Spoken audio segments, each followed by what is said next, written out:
I'm Emily. And I'm Hannah. We are best friends and dietitians. We have a goal of challenging nutrition misinformation and fitness trends with an evidence-based approach. Each episode, we will dish up our thoughts about the latest facts on a popular health-related topic. We're the Up-Beet Dietitians.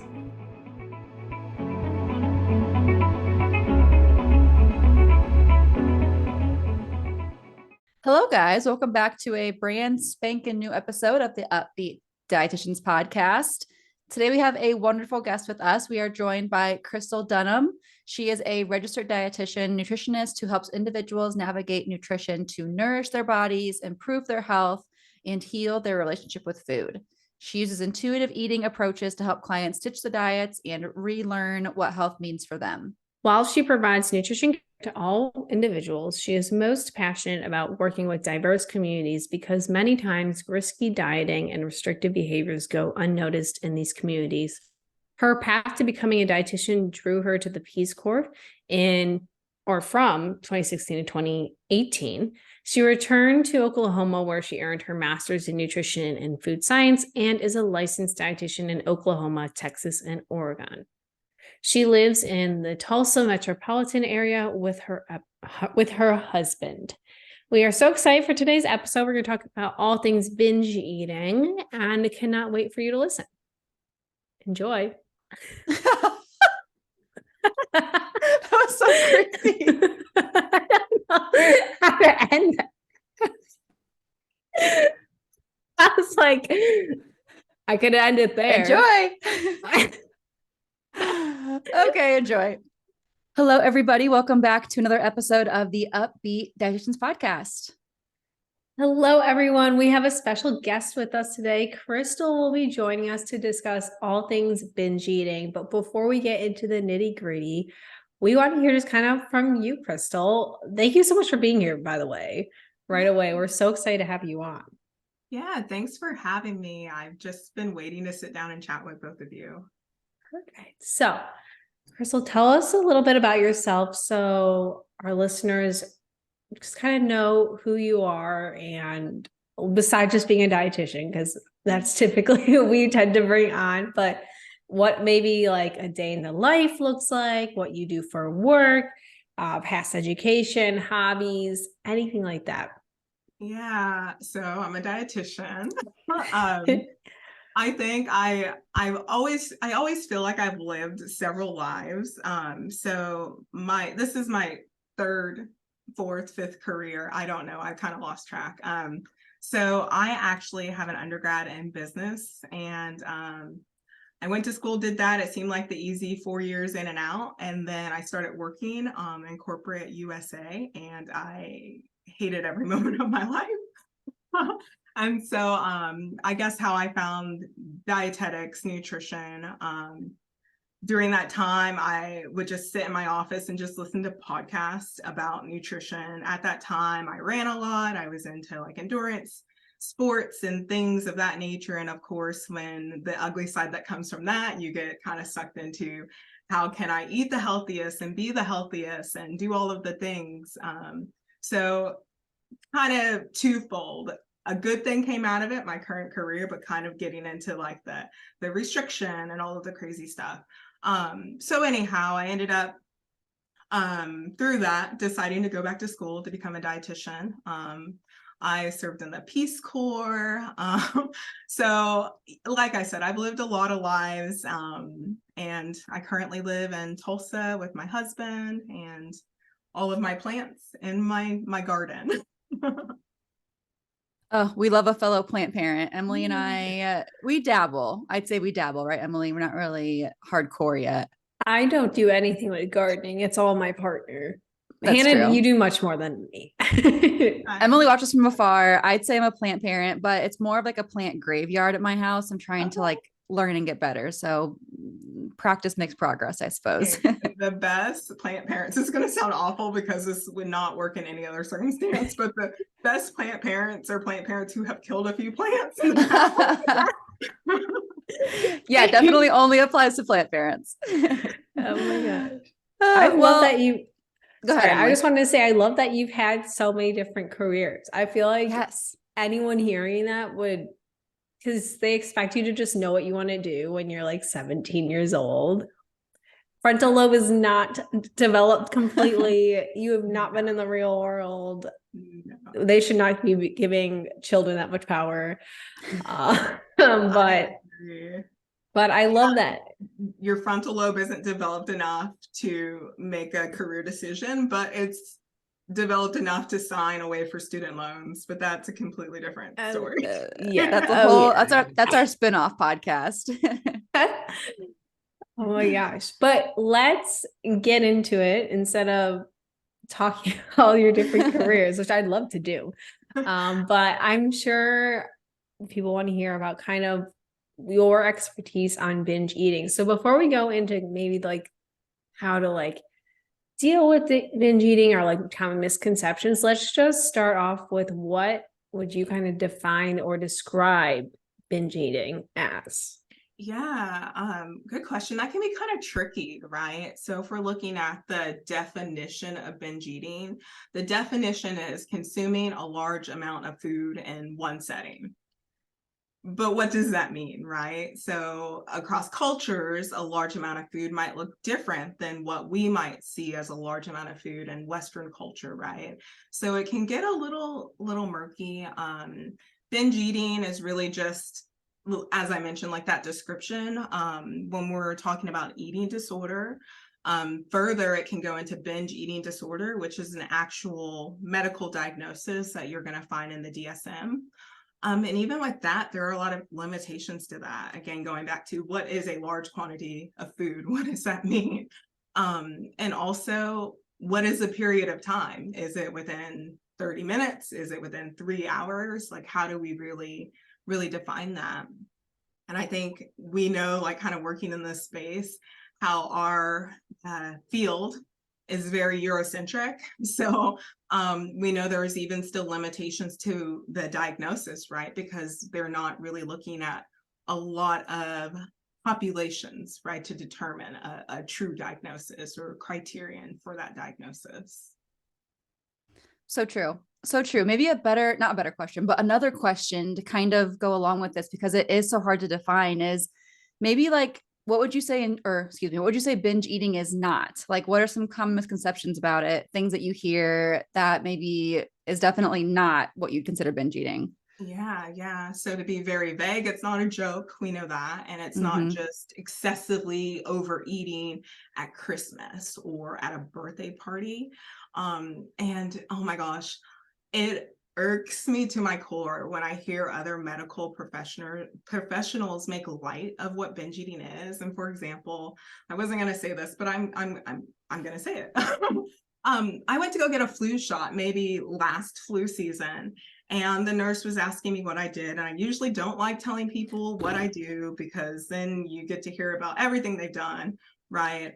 One of my really good friends told me, I just tell people I'm a teacher because technically you are. So I'm like, yeah, no one asked about teachers. But anyhow, I'd gone to get a flu shot and I mentioned that I was a dietitian to this nurse who was giving me my shot. And she said, oh, well, what populations do you see? Like, who do you work with? I said, I work in eating disorders, specifically binge eating. Oh, well, my cat's a binge eater. What? Oof. So as a dietitian, right? Like, I know that is not binge eating, but I'm thinking, what if that was a patient, like someone who really does need help with binge eating? And I have a medical professional telling me, like, essentially it's a joke. My cat does that. So all that to say, binge eating is not a joke. It is. It can be very problematic, especially when it begins to interfere with people's well-being, right? When you're preoccupied and thinking about food all the time, when your only way to deal with stress or cope with emotions is just by eating, like that can become a problem. And we know that eating disorders in general, people have high rates of suicidal ideation, and sometimes it can be even worse than that. So that is my definition of what it is not. Yeah. It's tough when people make jokes with it, but especially healthcare professionals as well, because those are the ones that should be advocating for everyone and be a little bit more I don't want to say like cautious, but like your words hold a lot of power, especially when you have any type of medical background. But yeah, I feel like it's definitely like joked about a lot. Yeah.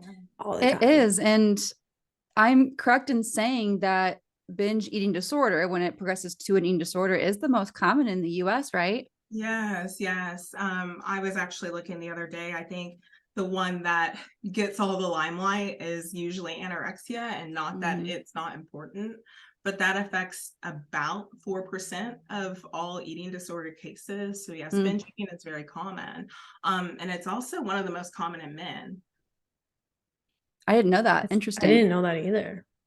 Very interesting. We actually just spoke with her name's Leslie about bigorexia, which isn't classified as an eating disorder technically, but talked a lot about that and how that's also very common in men too. So I didn't know that binge eating was probably even above that one, I would assume. Yeah. And I think one more misconception I want to mention is that many people just think that someone dealing with this can just stop, right? Like, Yes. just remove the food, whether it's the individual dealing with it on their own, or a family member trying to help, or a medical professional who is not equipped in this, just thinks someone can stop. And that just is just really ridiculous to me. Yes, I just made a TikTok about this like the other day, actually, like that exact same thing. The other thing I hear a lot is like, just get those foods out of the house. Like if you're always binging on sweets, just stop buying sweets. And that might work short term, but long term, that's not going to be an effective approach. Right. It's funny. I work with a lot of clients with binge eating disorder, but also some that are just binge eat, right? Not necessarily a diagnosis. And we can go into, do you have another spinoff about getting a diagnosis for binge eating? So, not a formal diagnosis, but many times when people are trying to deal with this on their self, they think, again, let me just remove whatever it is. Let me remove the brownies. Let me remove the ice cream to fix this. And I mean, I'm human. I mean, I like ice cream. I know carrots aren't ice cream. I know an apple's not ice cream. Like, it just kind of makes you just go in harder whenever you do have that food available again. Exactly. Well, it's a really good segue into our next question. So if our listeners are identifying that they themselves either just struggle with binge eating in general, maybe even have binge eating disorder, how do we treat this? And I guess kind of a part two to that question is, Emily and I talk a lot about intuitive eating, health at every size, all of that. Is that a good approach for treating binge eating disorder or just binge eating in general? Right. So I think the answer, and this is like the Peace Corps answer I'm going to give you, because I go back, hey, where am I going to live? Well, it depends. Hey, what should I bring to wear? It depends. So your answer for this is, it depends, right? I think we have to remember that eating disorders can travel a lot of times with trauma, right? Whether it's, I don't know, past history of abuse, right? Or PTSD or OCD or whatever that might, that's more of a mental diagnosis, but they partner with trauma a lot. And so it's really hard to start at intuitive eating when we haven't like addressed the other things. And I mean, in my practice, I often have people who aren't even eating enough. And so if we're not eating enough, then it's really hard to get to intuitive eating or to practice from a weight inclusive lens, right? So I think to answer your question, like, can we get there? Yes, but I don't think we can start there. Yeah. That's such a good point about like figuring out what might be causing those behaviors. Cause like, it's almost like more of like that like symptom management where it's like, not to say that like binge eating disorder is a symptom because it's a very serious condition. But if it's something like in any case situation where it's a side effect or something that came from something else, if you keep trying to like treat or work around that secondary effect, but that first primary effect is still very much there and not being touched at all, it's going to be very difficult to work around. That's true. And I see that a lot where, especially when clients come to me and they've been trying to work on it on their own, right? Like they're trying to fix the binge part, but they're ignoring, the trauma, or even clients with a history of food insecurity. I don't know if this is common in all private practices. I think it should be, but I screen all of my binge eating clients for food security, whether it was in the past or present. Again, back to the point of, you can't eat better per se if you're not eating enough. And if you don't have access to food, right, then you're probably not eating enough. But then even back in childhood, there can be this fear of being hungry, right? If I've been in a position where I've been hungry before, or I've been food insecure, or maybe I grew up, I like to say families, but I understand not everyone was raised with families, right? There might be like guilt around certain foods, however, whenever you're raised, or there could be this desire to make up for lost time for things I didn't have when I was younger and now I can have them now. Or even food rules from childhood. I know Clean Your Plate Club right here can really play into all of that. And I don't think everyone thinks about that when they're dealing with eating disorders in general, but it's such an important piece that I think needs to be addressed again before we talk about intuitive eating or HAES or weight neutral approach. So true. Like just telling someone to eat when they're hungry, stop when they're full, which we all know here that that's not what intuitive eating is all about, but that is a big part of it. That's not going to work if you've got a history of food insecurity, or you're currently struggling with food insecurity, growing up with the Clean Plate Club. Like it's going to be so hard to just honor those hunger and fullness cues if they're even there to begin with. Like maybe you have to even figure out what those even feel like for you and kind of build trust back up with your body to like get those to be there again. I guess the bottom line is that it's all just so complex. It's not just stop binge eating and you'll be fine. It's so much more than that. Yeah. And just to think how dismissive that can be to a client, right? Like just stop when you're full, even you're hungry. Like, does it smell good? Is it crunchy? Is it salty? Like, it's just like really kind of a slap in the face. And they're like, my SNAP ran out last week, so I'm eating Doritos from the vending machine at work because that's all I have money for, right? Exactly. I feel like I'm always a little nervous to talk about the 9 to 5 on here, but in one of my past jobs, I have worked with a clientele base who food insecurity was not an issue with the large majority of them. And that's not to say that like there's many things that come with that, but the current population I'm working with now, there's a lot more food insecurity. And I feel like the biggest reason I personally know about is because of the social worker I work with. Like they are very good about the different assessments they do. They're very aware of what their home life looks like. And this is in like a scenario, or like not a scenario. This is in a area of work where I know there's going to be like more lower income individuals. But in the other place or other rotations I've done just in my dietetic internship, we never really talked about food insecurity that much, or like screening for it, let alone past history of it. I feel like I love that you said that, because you can be secure right now, but if you have that history, that's going to play a huge part in just like your mental status and like your mental perception of food. And I feel like there's not enough screening around that. Past and present. I agree. And I mean, all of our programs were so different, right? And I think we talked about what food insecurity is and like the technicalities of it. But other than that, it wasn't like this may be part of your job, screening that people have food to eat instead of just showing them my plate and telling them what to eat. And I just like had a memory too, now that we're talking about this and like our programs, speaking of like anorexia and like BED and the differences and all the different things, I'm thinking maybe if Emily and I had the same program, at least for our undergrad. Do you recall us ever really talking about binge eating, or was it like mostly anorexia is kind of what I recall us talking about? It was anorexia and bulimia. Those were the big two. We like I think there was maybe like 1 or 2 bullet points on binge eating disorder.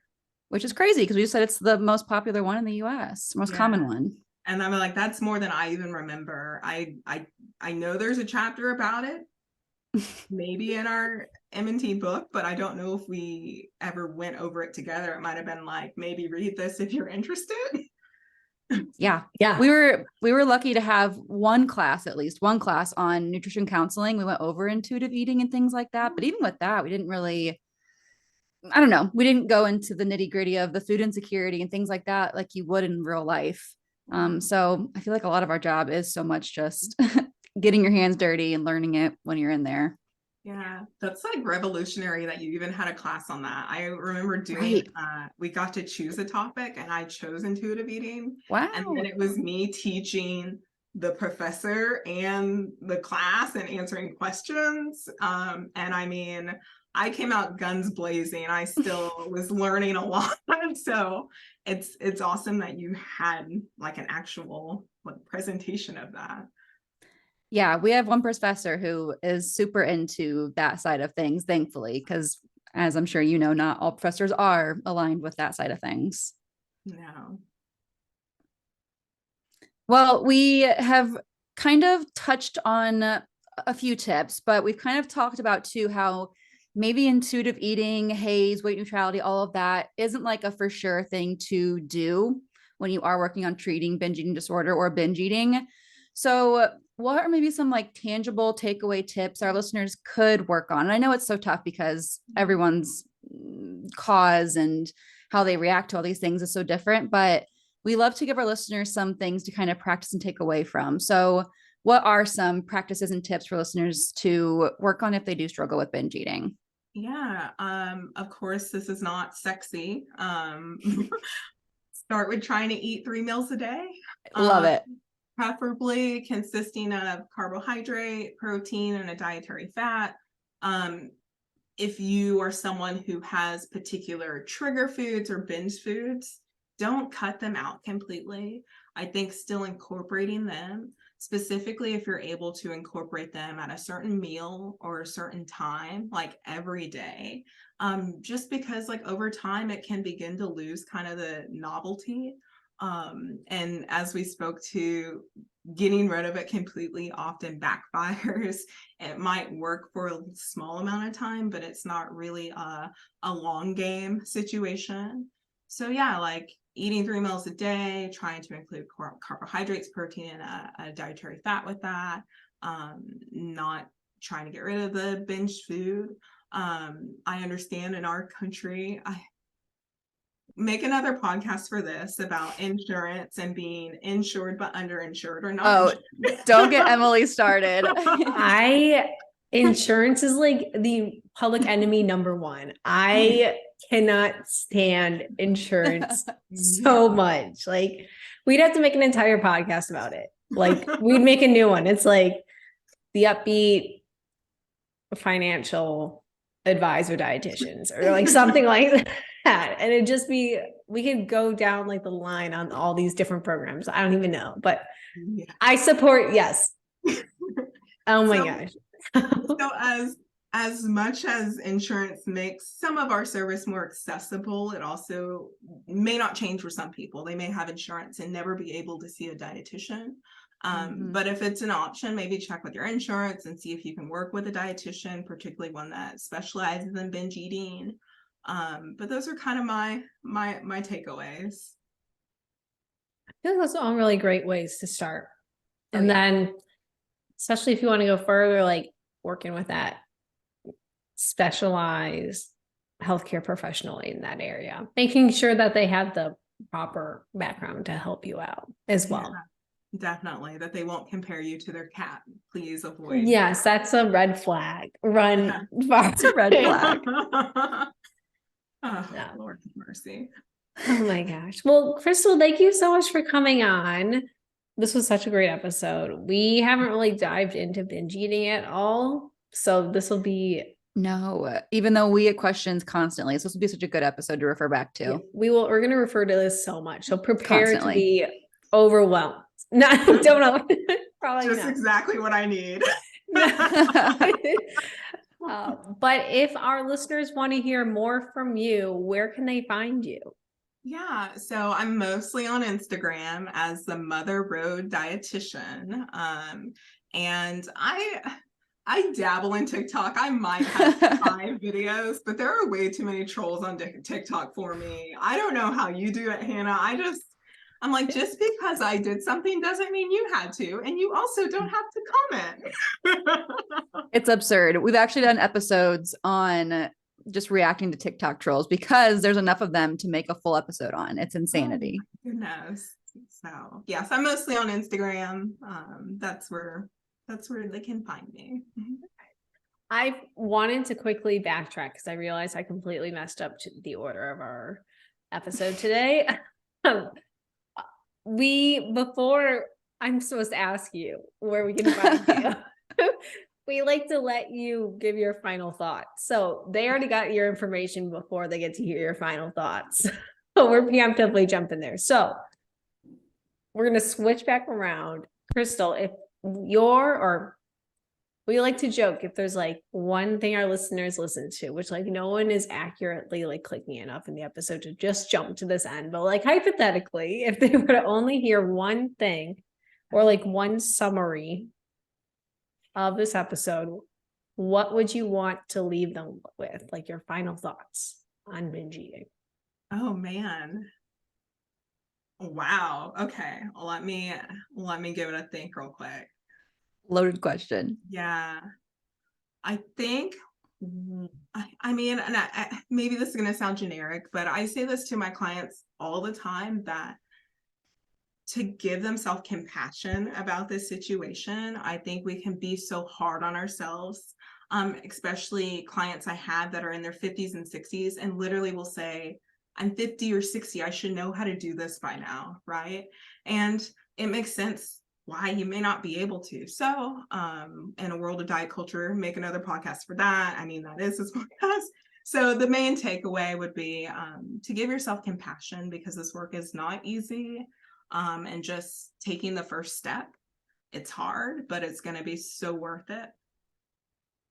I don't think that's generic at all. I don't think many of us have a whole lot of self-compassion, honestly. Like that's like a luxury for a lot of people. So totally agree. Just like giving yourself so much grace through this journey is so important. Well, Krystal, thank you so much for coming on. We enjoyed having you on. For everyone who's listening or just jumping on and you're wondering where our bonus question is, you'll have to listen and tune in on the, if we call the it Beet Deets bonus section. We're Yes. workshopping names, Krystal. It's in the works. You'll have to go check it out there. Link is in our Instagram bio to hear what the bonus question is. But we're done with the nitty gritty of today. Krystal, thank you so much for coming on. It was an absolute pleasure. And we know that our listeners definitely took away something from today. Yeah, thank you so much for having me. And I'd love to chat again with you. Throw me another topic. Oh, absolutely. Easily. Let's have her on for the insurance one, Emily. That we could just talk we'll for be here hours for about like that. all day. That'll be like a 10-part episode. We'll have to like start at like 7 a.m. and just fill a whole day. Yeah. Well, Krystal, thanks again. We can't wait to have our listeners hear this, and we will see you guys all next week. Bye, guys. Thank you so much for tuning in on this episode of the Up-Beet Dietitians with your hosts, Emily Krause and Hannah Thompson. We appreciate you all so much for continuing to support us. In order to support us and sustain the success of this podcast, please subscribe and leave a rating and review. If you'd like to provide us feedback for future episodes and guest stars, follow us on Instagram at the Up-Beet Dietitians. Lastly, you can show us support by providing a monthly donation using the link at the end of our bio. Once again, thank you so much for listening today, and stay tuned next Wednesday for a new episode. Until then, we hope you have a wonderful rest of your week.